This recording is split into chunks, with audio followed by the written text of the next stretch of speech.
getting out of there. So I'm a little bit sore and very tired. So I hope that will take that into consideration if I make some mistakes tonight. We're going to be discussing British Israelism, known in this country as Christian identity.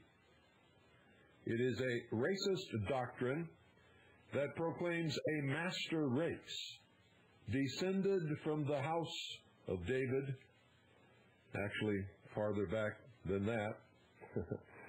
They claim that they are the descendants of Seth, and that everybody else in the world are the descendants of Cain. And if you ain't one of them, you ain't nothing. You ain't nobody, and they don't want you around. Simple as that. They're racist in everything that they do and say, although if you ask them about it, they will tell you that they are racialist. And that they really don't have any objections to other races, they just don't want to live with them. And I'm here to tell you that's the biggest bunch of BS you ever heard in your life. If these people ever came to a position of real power, by real power I mean control, they would destroy anyone who doesn't believe as they believe, who doesn't look like they look, and isn't of their race. Now, I'm not just whistling Dixie here, folks. I've studied these people for a long time. I didn't even really know they existed until I started doing my radio broadcast. And all of a sudden I started getting pamphlets and books and letters of congratulations from these people who all thought for some reason that because I opposed the tyranny of those who would destroy this country, that I was somehow one of them. And when they found out that I was not, that I was part Native American, and that I was married to a Chinese woman, I got baskets full and bushels full and big boxes full of the most vicious, vile, despicable, uncouth hate mail that I ever imagined anyone could ever get in their entire life, or that ever existed. I just simply did not know that this type of thing was going on. And they even attacked my wife and children for no reason at all other than they are who they are.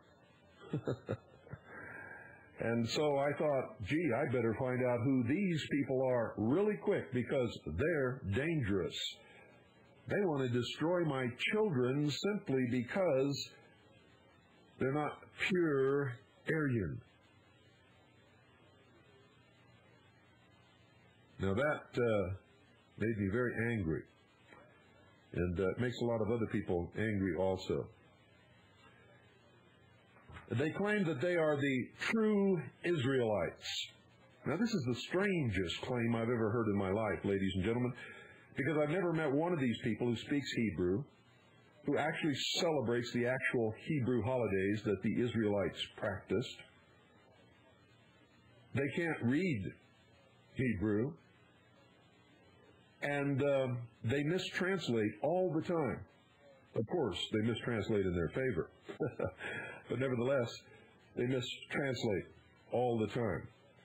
They'll take somebody else's translation and twist the meaning to mean what they want it to mean, because they don't really understand the original Hebrew.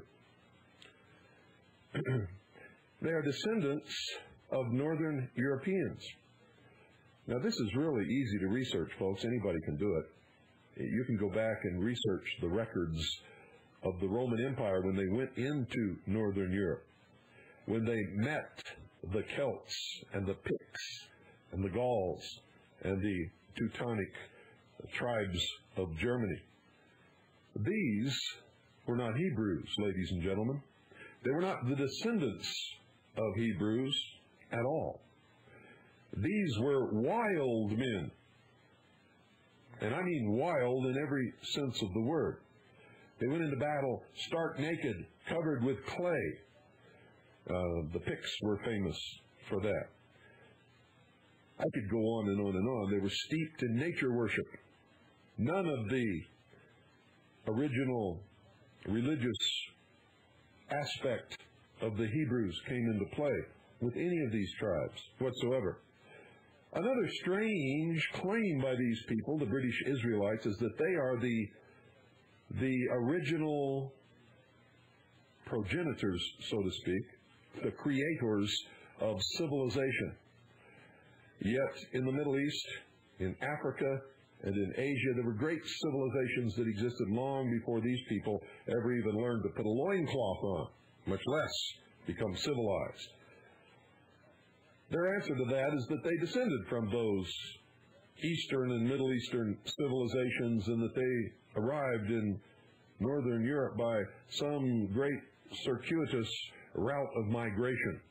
That doesn't wash either, ladies and gentlemen. If you study these people, you'll find that they most probably came, and I'm talking about the Northern Europeans, they most probably, according to scientists, but you can't really trust them either. You see, they say the American Indians came to North America across a land bridge from Siberia, and they're really Mongols who changed over a period of time and became North American Indians.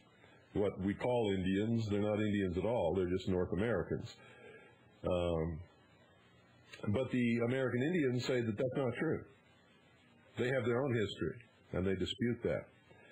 And modern science has a way of changing its story through the years anyway. But they say that the Northern Europeans actually migrated from India. Now, I've been to India several times in my life, ladies and gentlemen, and I haven't seen anybody in the country of India, even in the highest caste groups, that resemble Northern Europeans. Sorry, but there just isn't anybody there who has that kind of resemblance. The ancient Hebrews did not look like Northern Europeans either. Another claim made by these people is that Adam, the father of the human race, and I can't understand why they make this sort of distinction, because Adam was the father of Seth and Cain. But they claim Cain was not produced by a union between Adam and Eve, but by a union between Eve and Satan.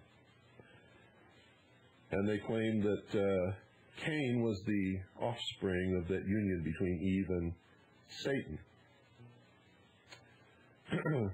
It's all baloney, folks. It's the biggest crock of baloney that anybody's ever spouted ever in history. One of their explanations of this is that the true son of Adam was white, and that Adam actually means blood in the cheeks. When you research that word, you'll find that that's not what it means at all.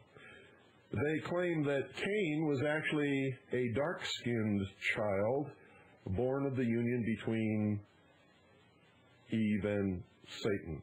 You know, there is this really gets wild, folks. It really does. And when you research this name of Adam, you find that it means no such thing. It does not mean blood in the cheeks. And it comes from a long line of myths that existed long before the Bible was ever written, or the Jews became a nation, or the Hebrews became a nation known as Israel. And I'm just going to read to you a couple of short paragraphs from the Holy Grail by Malcolm Godwin, who himself is a British Israelite, but he tells the truth. And so that's what we're interested in on this broadcast. He says, and I quote, "So far we have examined the historical bloodlines, but the blood which courses through the veins of the Grail myth carries with it the hint of something far more dangerous and powerful, like some dark magical ingredient which runs far deeper in ancient tunnels of the collective unconscious. We briefly glimpse the dark spring tides under the moon and the quickening of life. At the time when the Grail legends first appeared, it was generally accepted that the blood women spilled at the moon was responsible for new birth.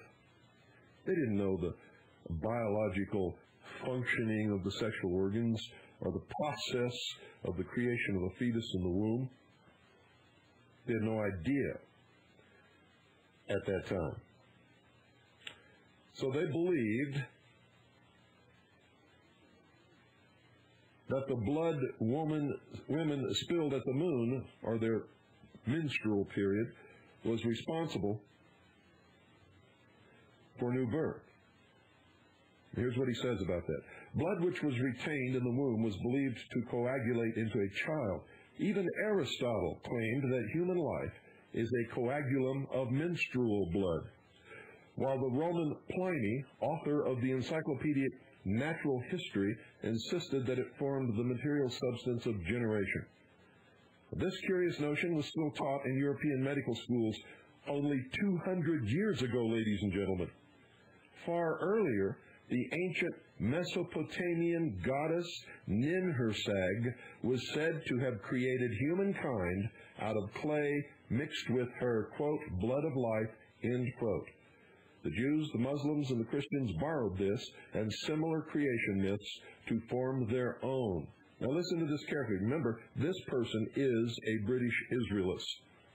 And he says, quote, even the name Adam can be traced to the feminine Adama, A-D-A-M-A-H, meaning bloody clay. So there you have it. And when you trace it back yourself, you'll find the same thing. Does not mean blood in the cheeks. Never did mean blood in the cheeks.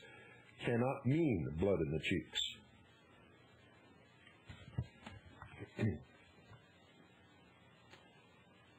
Now I'm going to give you the research of the Executive Intelligence Review, and this report is dated November 14, 1997. This is one of the best research organizations in the world, as far as I'm concerned. I don't particularly subscribe to their politics, but I do have great respect for their research, because I've duplicated it in almost every instance. I don't research everything they research, and they don't research everything that I have researched. But when we both research the same thing, the results are identical, which means these people are looking for the truth as I am, and they're not trying to put something in there that's not there. They tell it like it is. And so tonight, I'm going to tell it like it is. So take note of this. Make notes. Remember, listen to everyone, read everything, believe absolutely nothing unless you can prove it in your own research. Here we go. British Israelites and Empire. One of the most glaring examples of British intelligence-sponsored psychological warfare against the United States is the bizarre ideology called variously British Israelism or Christian identity. Victims of this foreign-sponsored ideological virus can be found to hold key positions in the Patriot movement and other movements which may be committed to the destruction of the American Republic. Not all patriots are Christian identity or British Israelism. And I can assure you that British Israelism and Christian identity people who call themselves patriots are not. They have no interest in restoring the Constitution for the United States of America, ladies and gentlemen. They want to split this country, and they want the Northwest the four states in the northwest corner of the United States as their own nation.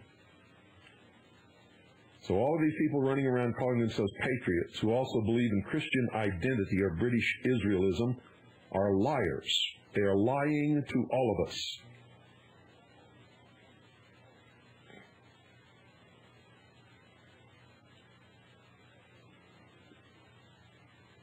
They have been linked, ladies and gentlemen, to the terrorist bombing of the Alfred P. Murrah Federal Building in Oklahoma City in 1995.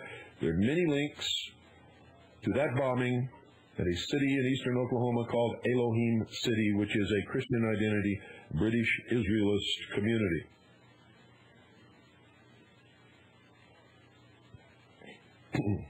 And more broadly, a significant portion of what today claims to be Christianity in American society is consciously or unconsciously based on religious belief structures designed by the British colonial office to undermine Christianity in general and the American Republican form of government in specific. British Israelism is a syncretic organization which in its simplest variant claims that the Anglo-Saxon Celtic race is the true 10 lost tribes of Israel, that the British sovereign is descended from King David, and that as such, an all-encompassing British Empire is biblically prophesied to rule the world in the few final days before Jesus Christ touches down on the Mount of Olives and ends human history. That's what they all want you to believe. None of it is true. They are not descended from King David. They are not Hebrews. They are not the 10 lost tribes of Israel. The tribes of Israel, folks, were never lost in the first place, in case you didn't know that. None of them were ever lost. The Bible does not say that they got lost. It's a scam. There are many variations on this theme. Some versions say that the horrors described in the book of Revelations have begun, and others believe that the tribulations are yet to come. Almost all, even the militant anti-Semites, looked to the Mideast, to Jerusalem, and yearned for the final rebuilding of Solomon's temple, which will be the incontrovertible sign that the end of the world is nigh. These people are also rabid Zionists, ladies and gentlemen. The roots of British Israelism are obscure, but some trace it to the late Elizabethan period in England, a time which coincided with the consolidation of the Church of England and the beginnings of Britain's maritime empire, as well as the creation of a full-time secret intelligence service. It's also the time, ladies and gentlemen, when the Royal House of England had to come up with some legitimate reason to oppose the Vatican and the Pope and pronounce their Anglican Church the real and only true church. And remember, there was no need for an Anglican church until Henry VIII wanted to get a divorce, and the Pope said no. And that was the beginning of all of this. You see, all of a sudden, King Henry VIII told the Pope to go stick it where the sun don't shine, and he divorced his wife anyway under the Anglican Church. And you all know the story of the opposition in England and what happened to them. And then the British monarchy had to justify all of their actions, and that's when all of a sudden, right then and there, they became descended from the house of David and possessed the only really divine right to rule. Now, how did this happen? Well, folks, sometime in the near future, they're going to say that they've uncovered historical evidence that Christ did not really die upon the cross, that he fathered children with Mary Magdalene. Those children, along with Joseph of Arimathea, Mary Magdalene, and the children and the bones of Jesus Christ were taken from the Middle East to the British Isles and blah, blah, blah, blah, blah. Under the throne of England, there is a stone which they claim is Jacob's pillar. And anyway, let me continue with this report. It might take 2 nights to cover this because there's a lot to talk about here. Remember, it's all baloney. None of it is true. One person who is reputed to have contributed to the early development of the British Israel ideology is John Dee, a fellow of Trinity College and advisor to Queen Elizabeth, who openly practiced black magic and prophecy. He was among the first to talk of England as an empire. Also, Sir Francis Drake, Elizabeth's favorite pirate, was notoriously partial to describing the fledgling empire of England as Israel and the New Jerusalem. You see, folks, if they can use these terms and convince the rabble, that's you, in case you didn't know that. The socialists call you the masses. If they can convince you that it's all true and you believe in the Bible, then you have to bow down to these people and let them rule you. You see, one of the first mind control operations. The beginning of the 17th century saw the rise of hundreds of cults across Europe. The majority of these, including what would later be known as British Israelism, can be traced to the efforts of Venice's top psychological warfare officer, Paolo Sarpi. Venetian strategic interests demanded that Europe be kept controlled and divided, and that the scientific breakthroughs of the Renaissance and the implication of those breakthroughs for the growth of human mental freedom had to be destroyed. You see, Venice had long learned that manipulation of religion is one of the most potent methods to control societies. Heck, the Pope had known that from the 3rd century, when the Emperor Constantine called the Council of Nicaea, and they sat down and determined what were going to be the books of the Bible, and burned and destroyed and searched out and hid or completely obliterated everything that opposed what they chose to be in the Bible. There was no Bible before. There was a whole bunch of different books that all were written by different authors that claimed to tell the real history of the religion. Not just the Christian religion, but all the other religions. And the Pope, over the years, combined the early teachings of Christ, the teachings of the early church, with all of the different pagan religions to create what is known today as modern Christianity. He even changed the day of worship from the 7th day, which is Saturday, ladies and gentlemen, to the first day, which is the venerable day of the sun, in order to pacify the sun worshipers and bring them under the control of the Catholic Church. Don't think so? Well, get your head out of the books that are written by those who want you to believe in them and start studying the real history of the world, and you'll find out that it's really true. Heck, the Pope even changed the 10 Commandments, which Moses claimed were handed down to him from God. Now, that's pretty arrogant, don't you think? Now, I'm not anti-Catholic. I'm just pro-truth. I don't care which religion you worship, as long as you do it in the light of truth. And if you choose to worship a mixture of truth and lies, or all truth, or something in between all of that, I don't care. But all you're ever going to get from me on this broadcast is the truth. I'll fight and die for your right to worship at whatever altar, whatever God you choose. Because that's the only way I know I can have the freedom to worship at the altar and worship my God when and how I choose. You see, if I take your right away from you, I've also taken it from myself. But I've also learned over the years, ladies and gentlemen, that to live in a lie is to live a life already dead. And there is no such thing as choosing the lesser of two evils. Evil is evil. And if you choose evil, whether it's lesser or greater, you are living an evil life. I choose truth. And I hope you do too.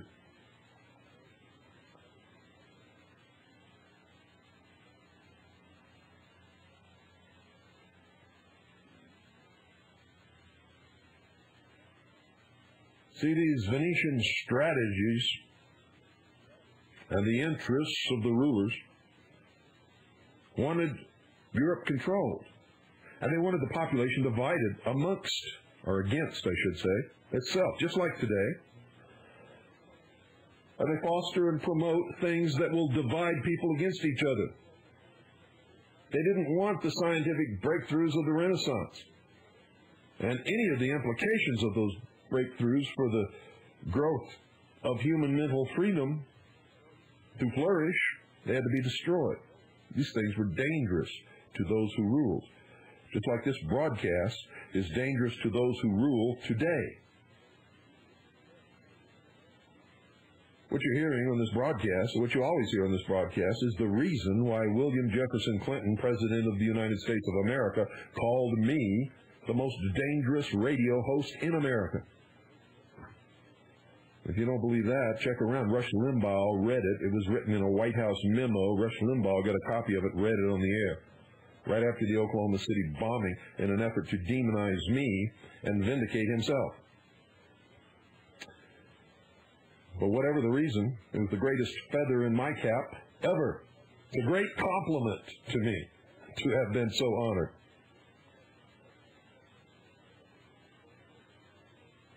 Venice had long learned that manipulation of religion is one of the most potent methods to control societies.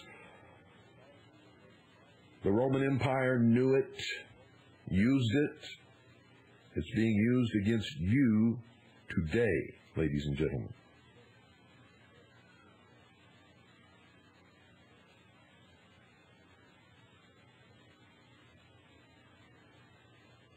Venetian agents had a direct hand in the English King Henry VIII's break with Rome and in the creation of the Theocratic Church of England, or the Anglican Church.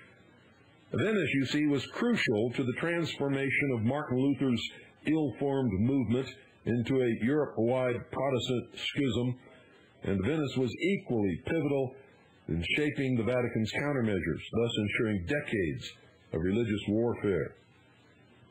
Martin Luther, whether you realize it or not, used the seal of the Rose and Cross on his correspondence. He was a member of the secret mystery religion known as the Rosicrucians. Within this Venetian onslaught, Paolo Sarpi's particular specialty was science. One of the greatest dangers to the oligarchical world outlook had arisen in the mid-15th century when Nicolaus of Cusa, in effect, founded modern science and threatened to sweep away the mental straitjacket of Aristotelianism. Why do they have to make words? Why do they have to put an ism on Aristotle? Why can't they say the mental straitjacket of Aristotle? Sarpi's job was to repackage Aristotle's discredited method in seductive new ways. Sarpi's primary tool was what we today call empiricism, the insistence that science is not based on creativity, but is merely the discovery of the rules of nature, which we deduce from the facts which impinge upon our senses. Now, Aristotle wasn't a bad guy, and he wasn't discredited. Aristotle was the father of reason, ladies and gentlemen, in case you believe what the EIR said right there. As a skilled intelligence operator, Sarpi did not simply create one ideological package, but several. Then, whichever one took hold could be further sponsored. Some cult variants were designed to appeal to scientists and had little to say about religion. Others were openly religious. Some flavored for Catholics, some for Protestants, and yet others were meant to draw in people who were confused about religion in general. Sarpi relied heavily on the ideas originally developed by Gnosticism. Of course, and a Gnostic would, of course, ladies and gentlemen, say that Aristotle was wrong. Gnosticism was a cult of obscure Eastern origin which held that the universe, including the deity itself, was absolutely divided into spirit and the filthy degeneration of spirit called matter. A key belief of the Gnostics was that transcendence from the world of matter was dependent on secret knowledge. Gnosis means knowledge, which was attainable only by an elite of the sect who had achieved purity and had become born again out of the evil flesh. In other words, the hierarchy of the adepts known as the Illuminati. In the 11th and 12th centuries, Europe had seen large-scale Gnostic heresies, notably the Cathari, or pure ones, and their violent suppression. This Gnostic secret knowledge ideology is what Sarpi and his two famous collaborators, Galileo, Johannes Kepler, Under the Gnostic methodology, science explicitly becomes the same as alchemy, prophecy, or magic, which are all just a matter of hitting upon the right combination of chemicals, the right incantation, the plausible interpretation, or the illusion. This took many forms, including a few which contributed directly, ladies and gentlemen, to British Israelism. Francis Bacon, whom many classify as the founder of modern scientific method, explicitly saw science as nothing more than forcibly wresting from nature the secrets that God, a Gnostic deity containing good as well as evil, has maliciously refused to reveal. Bacon's text, The New Atlantis, which suggested that England could become the site of the new King Solomon's Temple, became the founding document of the British scientific espionage operation known as the Royal Society and the source of what is known as this country as America's secret destiny. It was here that Bacon coined the ominous phrase, quote, knowledge is power, end quote. This original Royal Society held alchemy and ghost hunting on the same scientific level as astronomy and chemistry. Another cult spun out of the Sarpi network, which contributes to many forms of British Israel as well as to Freemasonry and Theosophy, is Rosicrucianism. Martin Luther was a member of that organization. Here again, the earliest origins are obscure and include unverifiable reference to the crusading Knights Templar, officially the Poor Knights of the Temple of Solomon, and to various satanic cults. I can tell you absolutely that they can be traced right to the door of the Knights Templar. According to Masonic legend, a small group of Knights Templar escaped the Inquisition for the order's practice of the Eastern Baphomet cult, whose initiation rite involved spitting on the visage of Christ, to fight with King David Bruce at the Battle of Bannockburn in 1314, thereby engendering the origins of British Freemasonry and of Rosicrucianism. Within higher order Freemasonry, the degree of Rose-Cross is known as the degree of revenge against the Pope and the French king. Thus the Jacobinites of the Duc d'Orleans, Philip Eagle-Eye, during the French Revolution were known to be followers of Neo-Templarism. Don't go away, folks. We'll be right back after this very short pause while I sort of wet my whistle with a cup of water here.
Remember, folks, if you're a search for a militia to join, if you find a militia that tells you that you have to be a Christian to be a member of that militia, it's not a militia, it's a religious army.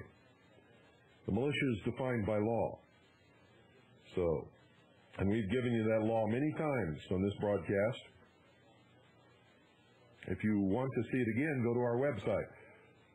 harvest-trust.org. It's all there. Just go down to the thing that says militia on our homepage, click it, the militia page will come up, and you'll have hours and hours of stuff to read and do there. Places to go, things to look at. And I hope you do. I hope you've all been to our webpage at least once. You should visit as many times as you possibly can. I mean, you could literally stay on our webpage for weeks and not see and explore everything. That's how big it is. That's how good it is. It's a place for people who want to discover the truth. And here's the name again. All you need is http://harvest-trust.org. Head on out. Take a look at it. See what you think. And then leave a message on our Voices page, which is a forum where you can talk to other people who visit the webpage all across this country. Let me see here. Where was I? Shall endeavor to find my place. Here it is. Notwithstanding their primordial roots, the Rosicrucians' strict adherence to a system of esoteric secret knowledge made them grist for Sarpi's Gnostic mill. One of the few solid pieces of evidence we have about Rosicrucianism is that it was popularized in the early 17th century by a book by German theologian Johann Valentin Andrea titled Fama Fraternitatis. That's Fama Fraternitatis. Andrea's book described the fictional activities of one Christian Rosenkreutz, who after studying the magical theories of the East, returned to found a new society. Andrea's book was used as an organizing document by several of Bacon's more occult-oriented contemporaries, including Robert Flood and Sir Elias Ashmole, later the founder of speculative Freemasonry, with its first lodge in London in 1717. The introduction to Fama Fraternitatis is a reprint from the works of Traiano Boccalini, a Venetian theologian and a close friend of Sarpi. I believe that's Boccalini. I believe that's the correct pronunciation. Traiano Boccalini, a Venetian theologian and a close friend of Sarpi, and who also wrote La Balancia Politica, the first book in history to describe the need for a balance of power to rule Europe. At the same time, Sarpi's operations also encompassed several strictly religious ideologies. Venice had previously encouraged the most extreme Protestant forms, like Calvinism and its English variant, Puritanism, while simultaneously working to harden and militarize Catholicism against them. In the early 17th century, Sarpi's collaborators, like the oligarchical Sandys brothers in England and the legal theorist Hugo Grotius in Holland, began calling for yet a new religion, which would supposedly chart a third way between the extremes of Calvin's theocracy and the Vatican Jesuits. Typically, ladies and gentlemen, this new form would be based on Gnostic-style secret knowledge, the discovery of the original form, the Prisca Theologica, as they called it, of Christianity, before, as they claim, it was deformed by the early church, including St. Paul, and lost to man. Well, at least they're correct in that respect, folks. That's the truth. There is no church, organization, or group on the face of this earth today that calls itself Christian that actually practices what Christ taught and what the early first Christians believed and practiced. And that's the truth. I don't care what you call yourselves, and I don't care how mad this statement makes you, and I don't care how much you hate me for saying it. It is the truth.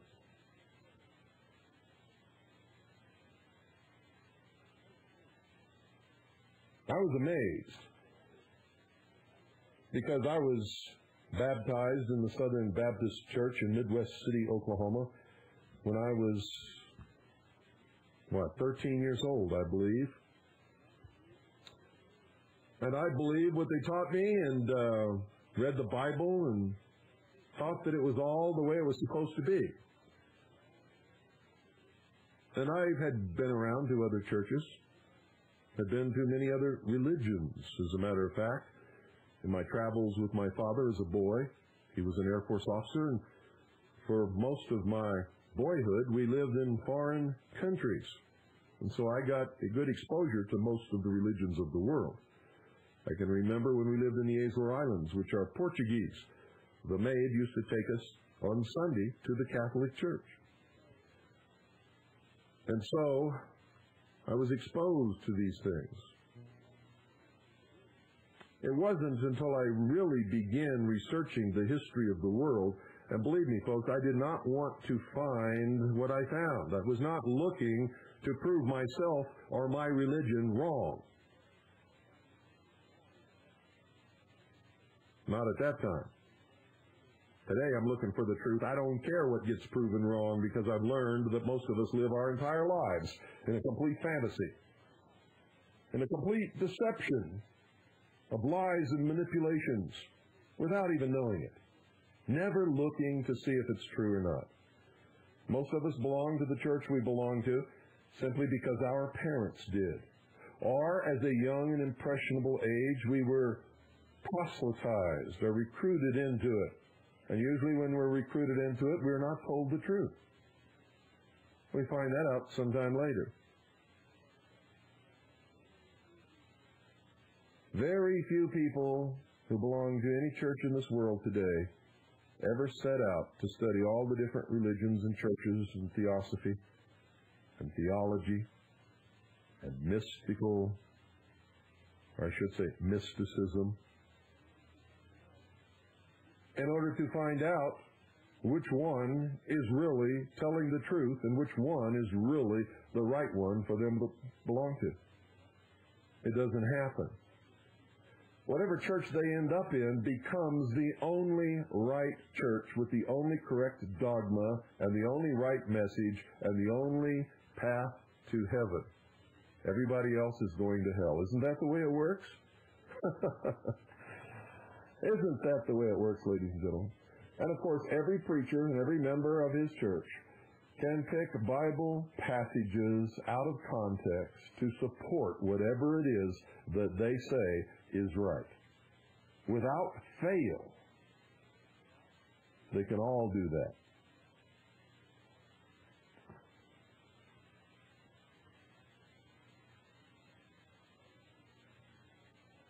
See, I don't think that if the Bible is the inspired Word of God, that God would want it ever to be used in that manner, to tell you the truth.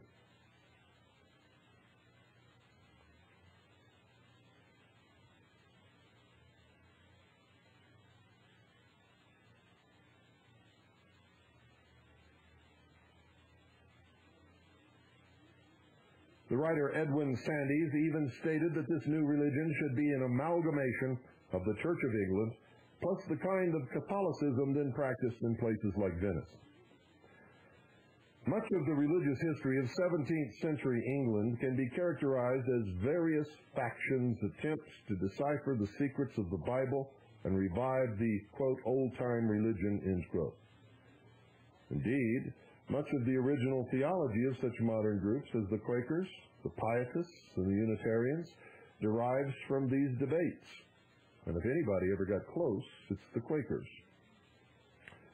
This is a major reason why the Cromwellian Revolution of the mid-century saw intense public debates over biblical texts that might be used to proclaim that English law was in conformity with the laws of the Israelites and allowed the Roundheads to claim that London was the new Jerusalem.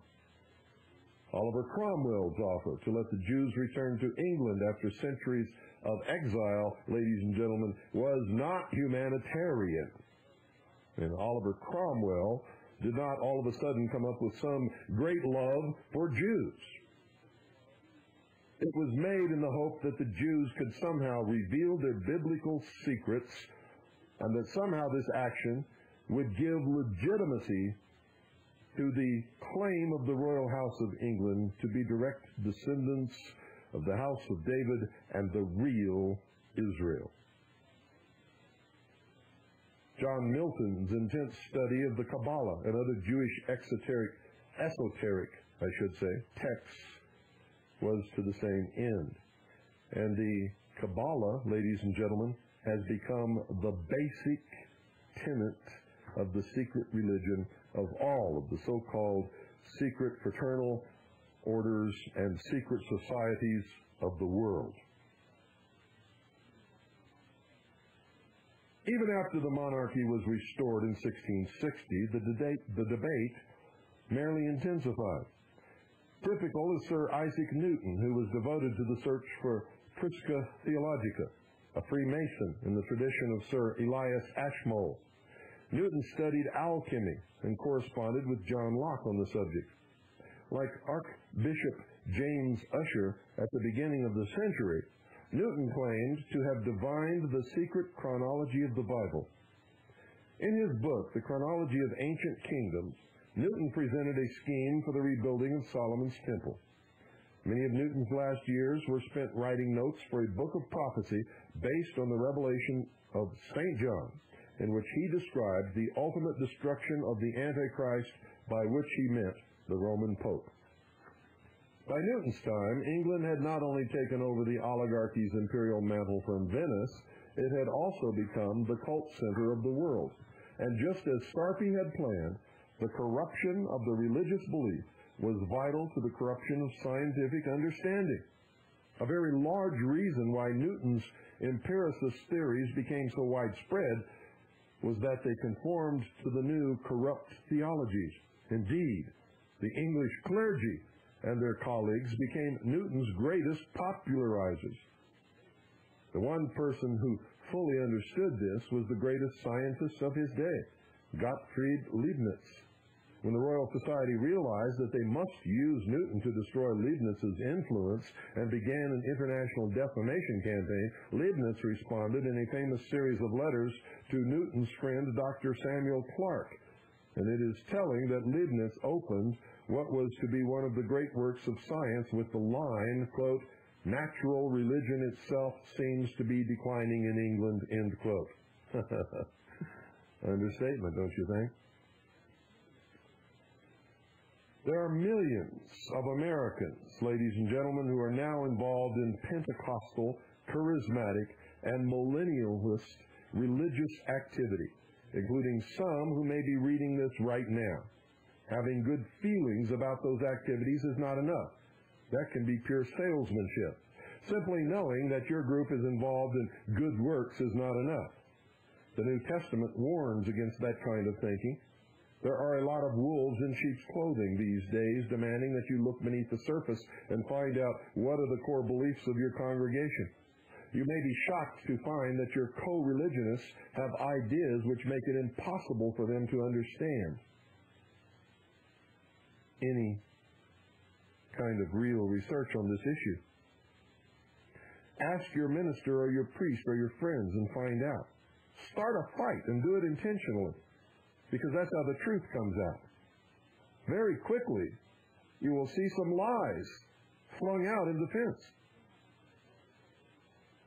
The single most important test is what your congregation believes about man being in the image of God. This point is often taken for granted because the Scripture tells us that God made man and woman in His image, and therefore, if you believe Scripture, you believe that. Not so.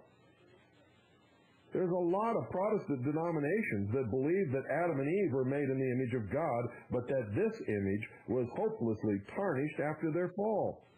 Therefore, some say only the saved are truly in the image of God, and the rest of humanity are second-class souls. Now, this kind of thinking often afflicts the person who is loudly opposed to anything that would take a life before birth, theoretically saving an elected soul, but who cannot muster much care for those lazy souls that God has apparently abandoned to their fate. And another important clue to what your congregation really believes can be found in their understanding of the role of reason in the worship of God. For instance, Many people who call themselves fundamentalists become quite agitated at the mention of Philo, the Jewish philosopher of Alexandria, of the church father Augustine. The best-selling apocalyptics Hal Lindsey and John Walvoord have both written tracts against Philo because the Platonic philosopher proved that any attempt at scriptural prophecy was a narcissistic and impious attempt to make God conform to man's schedule. Scripture, said Philo, was a metaphor. And I've said it many times on this broadcast. It's true. Subject to a deepening interpretation as man grows in understanding. Augustine usually gets a blast for subscribing to Philo on this and related points. But what really perturbs the apocalyptics is Philo's and Augustine's absolute insistence that worship can never be irrational. As Philo beautifully puts it, God insists that his worshipers offer him only the first fruits. And for man, says Philo, that first fruits to be offered must be our creative reason. That's a sidebar written by Michael Minnesina.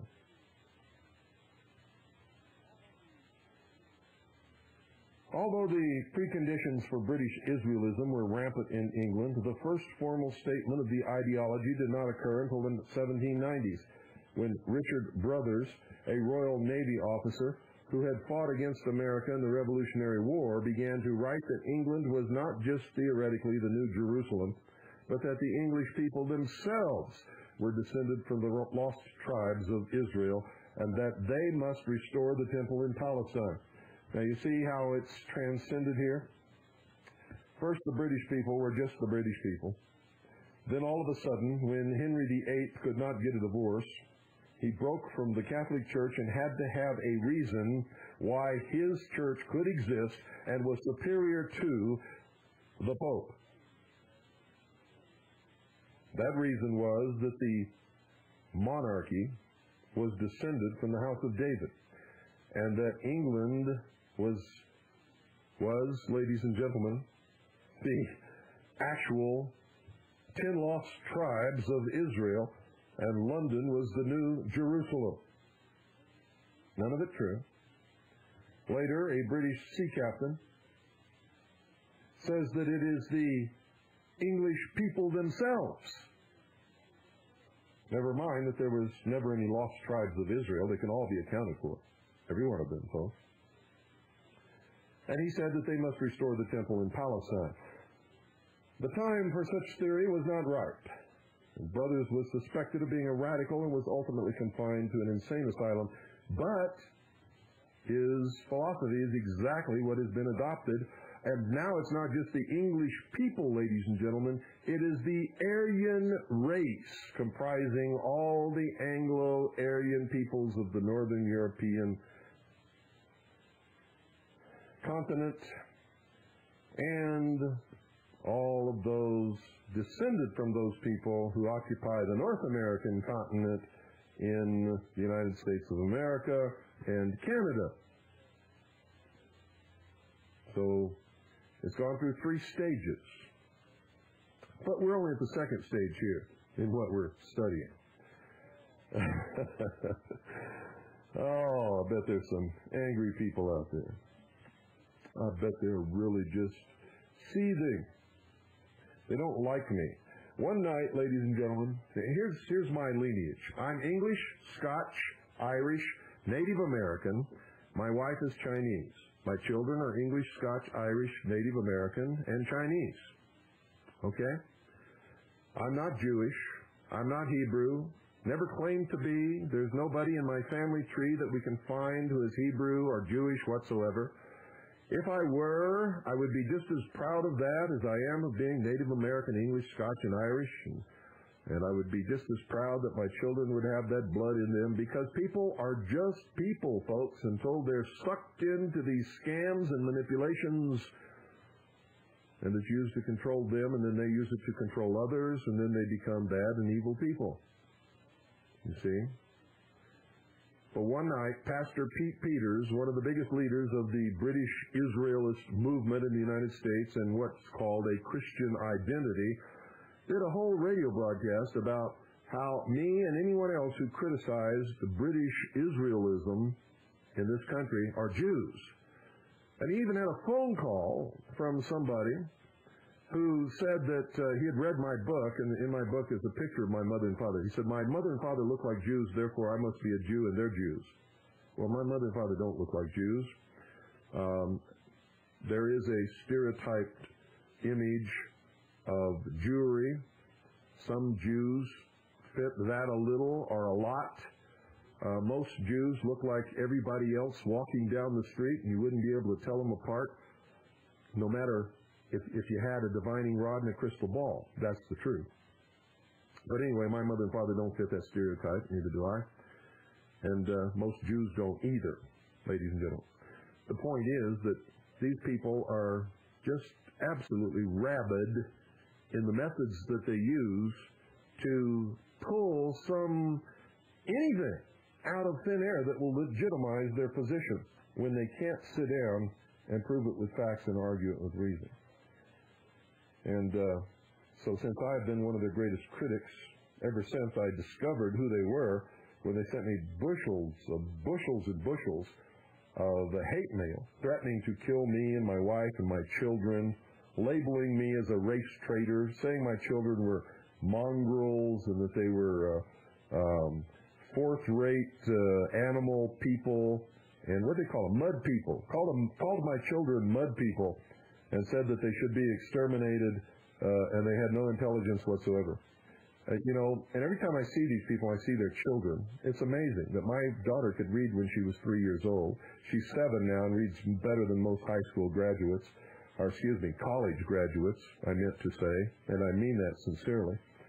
And when I see these people, their excuse for not having their children already brought up to that level is that they're not old enough. Good night, folks. I just can't do this anymore. We'll continue where I left off tomorrow night, and we'll see what happens then, okay? Don't you think this is interesting? God bless each and every single one of you.